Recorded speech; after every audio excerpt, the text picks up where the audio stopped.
Howdy y'all, and welcome back to Father and Sons Fishing. This is just a quick editorial note to start things out. We normally post our videos in chronological order. It's simpler to keep track of things on the editing front, but it's also kind of nice to create a video diary as we go along. Well, the last couple videos have been a little bit out of order. Some of the COVID-19 videos I've been doing, plus our recent end of the year and unboxing videos, were a little bit time sensitive. So this is the start of a series of videos that we actually shot over last Thanksgiving in the Outer Banks of North Carolina. And it's been fun to go back through the footage because we had a really great trip and we definitely have some fun and entertaining videos coming your way.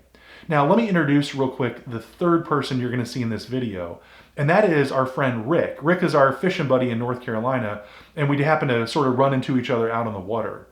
Now I always like, whenever I get a chance to hang out with Rick, he's a really experienced angler. He's a nice guy, he's funny, he's got a great personality. He tells really good stories and he's got great one-liners, and you're gonna hear a lot of that sort of in the background. And that's the thing about this video. As much as we did catch fish and have a good time doing that, it was sort of the interaction between me and Rick and Alex out on the water that for me made this trip just as memorable as any of them. So tight lines, friends, and enjoy this video. Father and Son fishing, coming to you from an undisclosed location. Even those who watch this channel religiously, there's probably just like 3 of them. But even if you watch this channel religiously, I'm sure you have no idea where we are. And Alex, why are we keeping this location a secret? It's not because we don't want to burn the spot. Because of travel restrictions. Exactly. Who knows when travel restrictions are going to change? This is a very socially distanced place though. There's like no one in a square mile of us. So we're in a very COVID safe place, but we're hoping to socially undistance with some fish. So what do you, should we just get the fishing started? All right, let's do it. You don't want any slack in that line, bud. Okay. All right, yeah, you're gonna get a bird's nest, bro. We could be the no bird's nest bro fishing channel. Was that a bite? It was a mini snag. Okay. What the heck? Here, hold my pole. Hold my pole. You see this loop? Yeah. That's because you let too much slack get in the line. So every cast, you got to check on the slack. Oh, I thought that this came off the end here, so it loops. Nope. So now, the way we fix it is we let the line out, and now you can either wet your finger like this or just lick it, but you want to have tension on the, see there's tension right here, and I'm going to reel it back in. So that way there's no slack when I'm reeling this. Because if you let slack get in there a little loop, that's how you get a bird's nest or a tangle. And now you got it all wrapped around here like a champ. All right, I'm gonna cast this for you, and then I'm gonna give you the full bag. That's the money cast. That's the money cast, bro. I'm gonna go talk to him. You keep fishing, let me know if you need anything, okay? You don't want to hear this, but I was literally getting ready to text you because we've had no luck here. Did you go down to New Inlet? Yeah. Where were you? Well, we were actually thinking about hitting the piers next, so that's disappointing news. Well, New Inlet, the last time I was down there, it was really weird. I've never seen the water so low. When I got out to that telephone pole, yeah, the water was here. You're kidding me. Yeah. I mean, the water was out of the sound for some reason. Huh. It may not be the case now. Yeah. Well, hopefully you're going to bring us some luck here, but we've literally had no bites at all. If I see your pole bin, we might migrate your way. That's so funny. Rick came over. You got a fish? The drag's really loose, buddy. Oh, good, a flounder. Oh, he came off. I guess we count that. We'll count it, sure. Release. Yeah, your drag is way too loose. Have you been messing with this? No. You've been messing with it. Okay. All right, you're good to go in there. All right, well. Nice. We didn't get skunked. We did not get skunked. We're gonna. I mean, you had it out of the water. Yeah. For the most part. Well, nice job. Good cast, buddy. You cast on like a pro. Okay, we are officially moving. Our friend Rick is over on the other side here, and we've seen him catch several, look like small trout and maybe a flounder. So, just in the interest of hoping to get Alex on a few fish, we're gonna move over here and see if we can join him but not crowd him. There should be enough space for the 3 of us over here. So you just like dig it every like 5 seconds until you get a bite?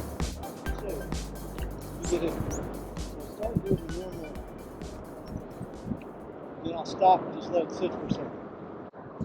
lot of times what they'll do is they'll pick it up off the bottom, but you'll see your rod tip will bend when they do it. I mean, you'll feel it as long as you keep a tight line. If you don't get anything, let's just do a few more and then let it sit. Rick's got one. Just don't get too close to where he's fishing, okay? Come over here. Plenty. That's a small one. He was there. Do athletes ever get injured in practice? Yeah. Teddy Bridgewater was a real good example of a quarterback who had a really serious knee injury, who came back. He's actually starting for In practice? he plays for the Panthers now, doesn't he? I think he plays for the Panthers. But it was in practice where he got hurt. Yeah. Yeah, I was in basketball practice and I got, Yeah. it was right here. Right here. It was 16 seconds. You got that? Yeah. You got 16 seconds? You? Yeah, it was right on Yep. I ran into the back of someone's head. Oh no. I think there was like 8 stitches under and 8 stitches above. They had to do like 2 layers. He was a teenager, played basketball, and he went out. He actually went up to get a ball, but another guy was up above him, came down. The guy's 2 teeth stuck in his head. Came out of the guy's mouth. Oh. And he was running down the court with a And I was fishing Chickahominy with a minnow floating on top, and I didn't look. All of a sudden I turned and my line was flying out, and I look, and there's a seagull halfway down the creek with my minnow, and he's almost spooled me. And so I yank, and he drops the minnow like almost 100 yards, and as soon as it hits the water, I bass tail. And I'm like, there's no way I'm going to hook this fish with 100 yards of line out. So I reeled up and jerked as hard as I could, but I didn't stand a chance. But he did as soon as it hit the water. Well, so far y'all have avoided the skunk, but not me. So I need to take care of that. Might be too big for the little one. Oh, got one finally. Yes, finally. It's a small trout.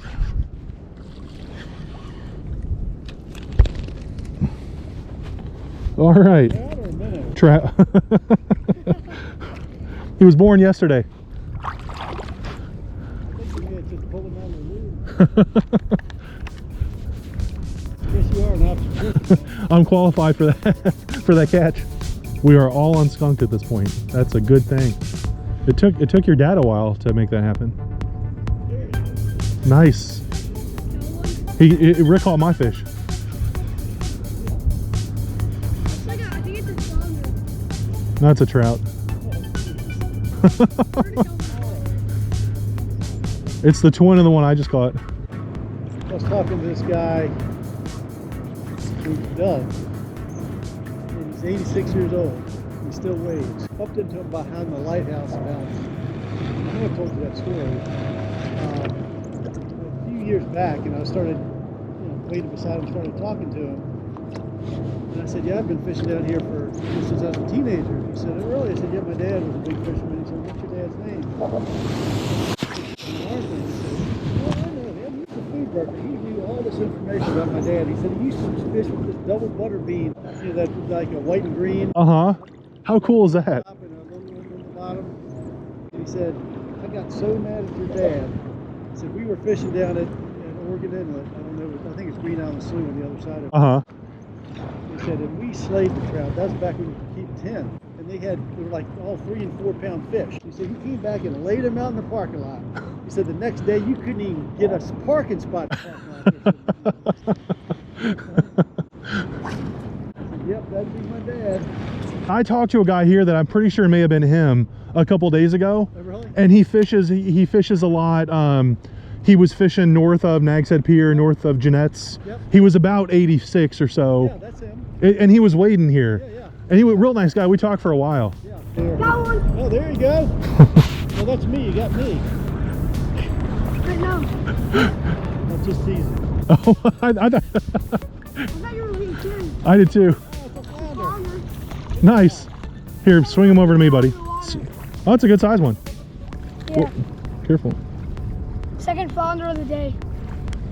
Actually, my second flounder of my whole life. Because the flounder I caught earlier was my first flounder. Hold on, of my I'm whole stuck. life. Don't move your pole. Oh. Didn't get that rod. Oh. Wow. Gotta rinse that off. Not one of my nicer moments there, but we got the fish. You want to actually switch? Here, let me get your... What? I'll be rinsing that off today. Yeah. Yeah, you rinse that one off good. Yep, Is the GoPro on? Freeze up on me and they're gone. it is. So we got a flounder here. This is my second flounder of the day. Uh-huh. And let's release him. So tell the people it was just a fluke you caught that. The fluke. All right. Whoa, he's off. Hey, bud, just be careful because it really does drop off down here, okay? So just kind of hug the shoreline. Are you more tired or just cold? Tired and my legs are sore. Your legs are sore? Yeah. It's hard work staying out here wade fishing, huh? Yeah, what really makes your legs sore, like I can probably last longer just standing on land Uh-huh. because the water compresses and it squeezes your legs through it. Right. So this was a good fishing trip. We had a good time. We fished with our friend Rick. He just showed up with you were about to text him if he was having good luck, but then he showed up right when you were about to text him. We knew he was out fishing this morning, and I was going back to my phone to text him. I look up, and there he is. So I caught 2 flounder. Dad, you caught 1 baby trout. Rick said, "Is that a trout or a minnow?" And Rick caught a lot of. Rick caught probably fish. at least a half a dozen trout, and he caught 1 flounder too, I think. I think he got 2 flounder. Okay. He got a good mix of flounder and bluefish. I mean, not bluefish, and trout. But yeah, we had a good time. Make sure to subscribe to Father and Sons Fishing. Drop a like to this video. Get the bell on. We never say that, but just do it. Get the bell on. Get the bell on. And yeah, we'll see you soon. Peace out. Morning, guys. Good morning. We left a couple in there for you. A lot. I don't believe he'd leave me. Yeah. He'd catch them all. That's right. Have a good one, guys.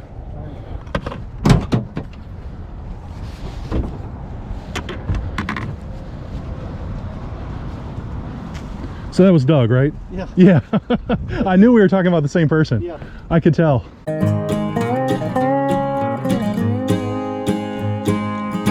I'm going to do a couple more casts here. Just, because last cast is never last cast. See, I had some grass on there, so it doesn't count as last cast.